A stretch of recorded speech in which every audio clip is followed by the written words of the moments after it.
Hey Rick, Hey Megan, how you doing? Happy Tuesday.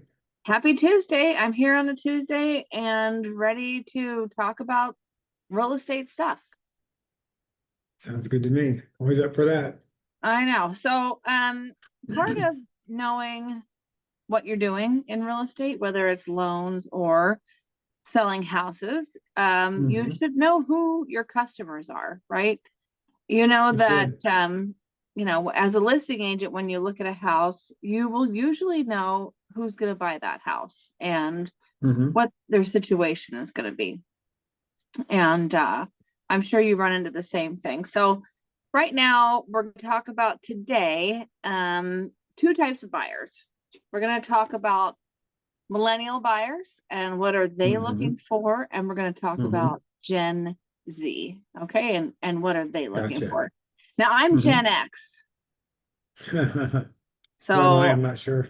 I know. What are you? They didn't have that when I was growing up. They have no category. Oh gosh, you're funny. Okay, so I'm a Gen Xer, and people that are my age are pushing their high 40s, 50s, that sort of thing. Hmm. But a millennial is someone born between, I've got my notes here, 1981 and 1996. Hmm. 1981 and 1996. So they're And like, that's it. And that's Gen X, you said? that's millennial. Gen Millennial. Okay, Millennial. Okay, Yeah, Millennial. millennial. 90, 80, 81 to 81 96. to 96. Yeah. Millennials. Okay, gotcha. Wow. Okay. Now, I work with a lot of millennials, and Hmm. I've noticed some things about them. And when I pulled up this report, it was pretty similar. And this is really, what we discussed today is sort of central to the area we serve, but Hmm. I'm sure things are different all over the country. But the millennials that I work with, they seem to have a pretty good down payment. They've saved up for a Hmm. long time, Hmm. Hmm. and they've got, you know, pretty good employment. I mean, that's kind of Hmm. what I'm seeing. Maybe because I'm Hmm. seeing Hmm. everybody that can buy a house. And they're making some pretty good decisions. Like they're getting into the home purchasing deal a little bit late, but I think they're making Hmm. up with making some pretty good decisions about what they're buying. Yeah, I agree with that. I think, and I agree with you on that, all of that, Megan. What I see, the same as you see, I believe, is that, those buyers, they're now got higher paying jobs or making much more money. They've been smart about their money. They've been saving their money.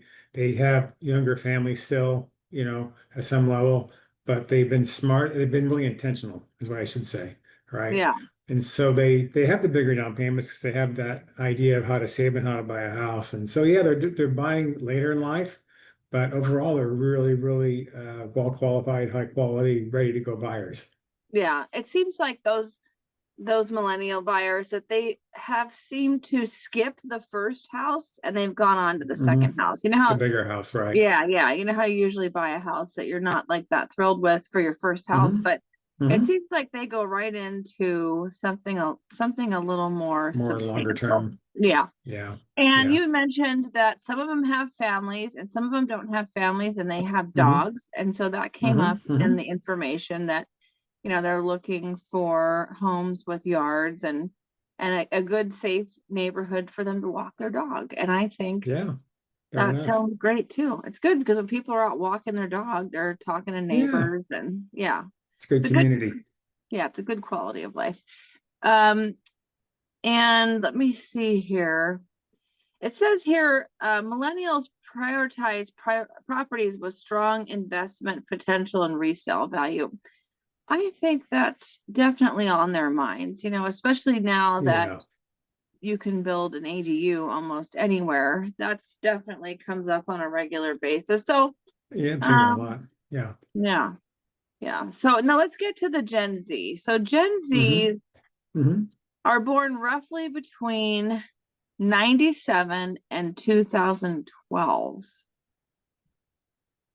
We have Hmm. we have some Gen Gotcha. Zs we're working with right now. We do, we do. Yeah, yeah. And Super cool. yeah, it says they're proving to be shrewd, cautious, and patient buyers.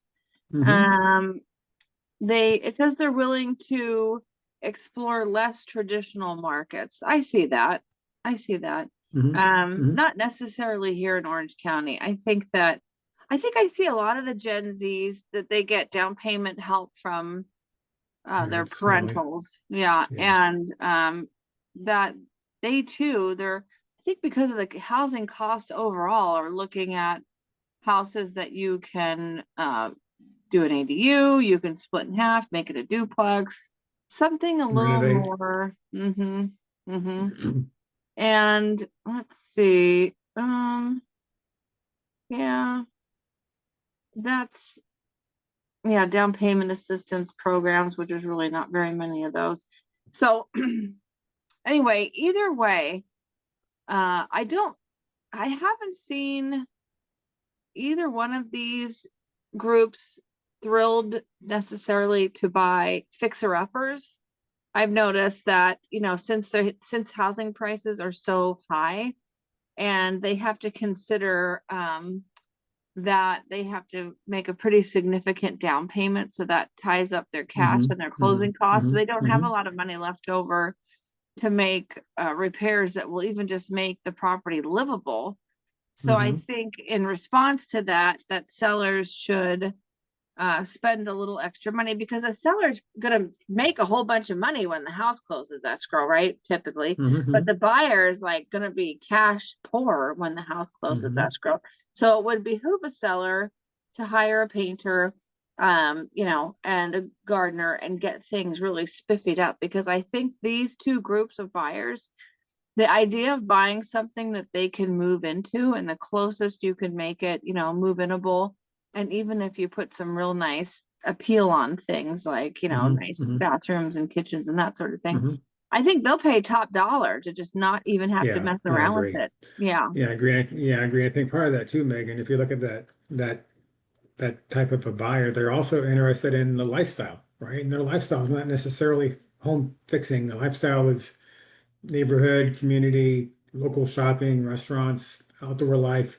So they're really more active, I guess you could say, right? So I think that buyer type is really doesn't want to spend the weekends doing fixer upper stuff. They want to spend the weekends just hanging out and doing fun stuff. Yeah. Yeah. I know these two generations, from what I've seen, they spend a lot of money on eating out, you know. They do. That's Yeah, the Uber Eats.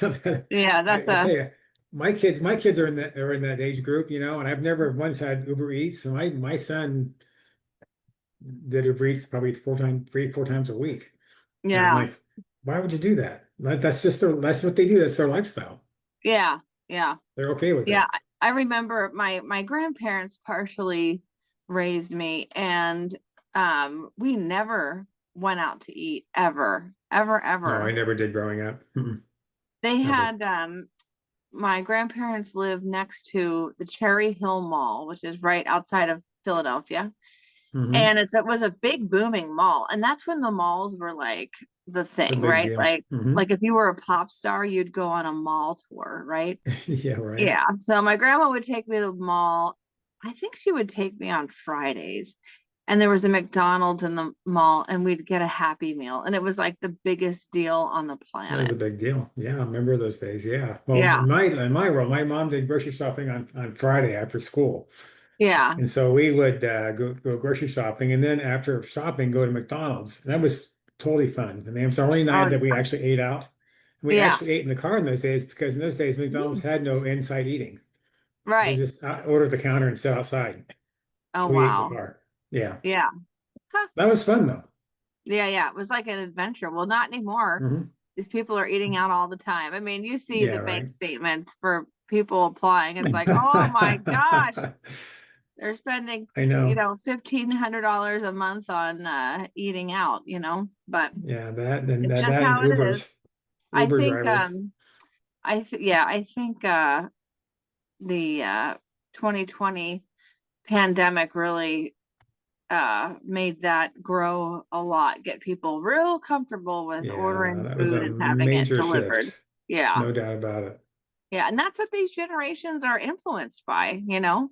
Hmm. So they like houses that are close to downtowns, that are walkable, that they can go Hmm. out to restaurants and Hmm. bars Hmm. and parks and that sort of thing. I So think they're sometimes happier, really more content with higher income, or I mean, sorry, higher density housing. yeah, Yeah, they're yeah, okay with that. I mean, that's because that fits their lifestyle, community activities, clubhouse, pools, yeah, recreation. that kind of thing. Yeah. Yeah. Well, good. Well, this is, it's good to know these things when you're in an industry that's serving, these different generations and to Hmm. understand what's important to them. So, do you have anything else to add to that, Rick?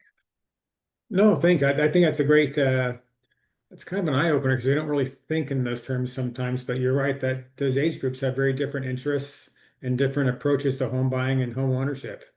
Yeah. And it's important, I think, and for you, I mean, you really nailed it, I think, in terms of advising your sellers in those situations to set their house up the right way. So those types of buyers are more attracted to their opportunity. Mm-hmm. Mm-hmm. Agreed. Well, thank you, Rick. We could talk about let's see, what age group, what age group is a baby boomer? I was listening to a podcast. 1946 into 1964. What is it? What am I called again? A boomer? I think you're a boomer. Yeah. Yeah. Well, I don't know. I was listening to a podcast at the gym recently, and they were talking about, personal training. These guys are personal trainers, and they Yeah. were talking about people my age. They don't call them they don't call them senior citizens anymore. They don't call them senior citizens anymore. They call them, you ready? Advanced age. Ah! You go, wait, who are you talking to? You're not talking to me. No, you're not talking to me. No. I'm in denial. No, you got the You're wrong only guy. as old as you think you are, so don't I let know. that affect I'm just a your kid. I'm just everyday a life. kid. I'm just You're a just kid. fine. Oh my gosh. All right, Rick. Well, I appreciate you, you boomer. Appreciate you. And we'll talk more about another topic next week. Let's talk about boomers next week. What do you say? Yeah, let's do it. We'll interview you. There we go. That'll be fun. All right. I'll talk to you later. All right. Thanks, Megan. See ya. Take care. Bye.